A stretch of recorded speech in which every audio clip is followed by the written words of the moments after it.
ನಮಸ್ಕಾರ ಕರ್ನಾಟಕ. ಅವನ ಅಜ್ಜಿನ ಬಡಿಯ ಏನ್ ಗುರು ಇವ್ರಿಗೆ ಬಂದಿರೋದು.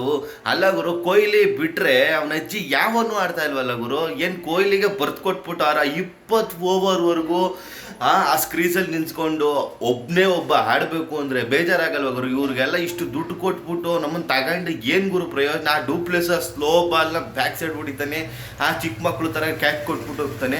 ಏನು ಗುರು ಇವ್ರಿಗೆಲ್ಲ ಬಂದಿರೋದು. ಮತ್ತು ಇನ್ನೊಂದು ಏನಪ್ಪ ವಿಷಯ ಅಂದರೆ ಅವನ ಅಲ್ಜಾರಿ ಯಾವನ್ ಗುರು, ಅವ್ನು ವೆಸ್ಟ್ ಇಂಡೀಸ್ ಬೌಲರ್ ಕಿತ್ತೋದು ನನ್ನ ಮಗ. ಇಷ್ಟೊಂದ್ರೆ ನಾವು ಹೊಡ್ಸ್ಕೊಳ್ಳೋದು ಅಲ್ಲ.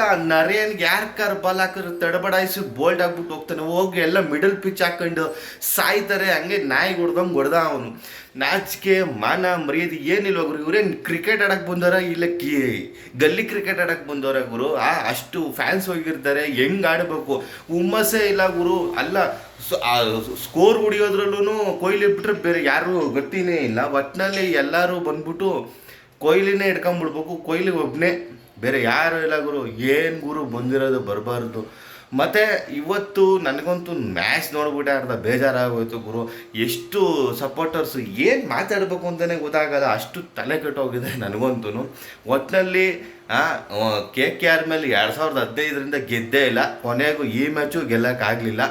ಮತ್ತು ನನಗಂತೂ ಸಿಕ್ಕಾಪಟ್ಟೆ ಕೋಪ ಅಂತೂ ತಡ್ಕೊಳಕ್ಕಾಗ್ತಾಯಿಲ್ಲ. ಅವ್ನು ವೆಸ್ಟ್ ಇಂಡೀಸ್ ಬೌಲರ್ನ ನೋಡಿದ್ರು ಅಂತೂ ಆ ರೇಂಜಲ್ಲಿ ಹೊಡೆಸ್ಕೊಂಡಿದ್ದಾನೆ. ನಿನ್ನ ಮುಂದಿನ ಮ್ಯಾಚ್ ಏನು ಕಿತ್ತು ದಬಾಕ್ತಾರೋ ಗೊತ್ತಿಲ್ಲ ಸ್ನೇಹಿತರೆ. ಒಟ್ಟಲ್ಲಿ ಕೋಪ ಅನ್ನಲ್ಲ, ತಾಪ ಅನ್ನಲ್ಲ, ಮುಷ್ಟಿಲಿ ಇಟ್ಕೊಂಡಿದ್ದೀವಿ. ಇದ್ರ ಬಗ್ಗೆ ನಿಮ್ಮ ಅಭಿಪ್ರಾಯ ಏನಾದರೂ ಇದ್ದರೆ ಕಮೆಂಟ್ ಬಾಕ್ಸಲ್ಲಿ ಕೊಟ್ಟು. ಹಾಗೆ ನನ್ನ ಚಾನಲ್ನ ಯಾರ್ಯಾರು ಸಬ್ಸ್ಕ್ರೈಬ್ ಮಾಡ್ಕೊಂಡಿಲ್ಲ ಸಬ್ಸ್ಕ್ರೈಬ್ ಮಾಡ್ಕೊಳ್ಳಿ. ಅವನಜ್ಜಿ ಮುಂದಿನ ಮ್ಯಾಚಲ್ಲಿ ಸಿಗೋಣ. ನಮಸ್ಕಾರ.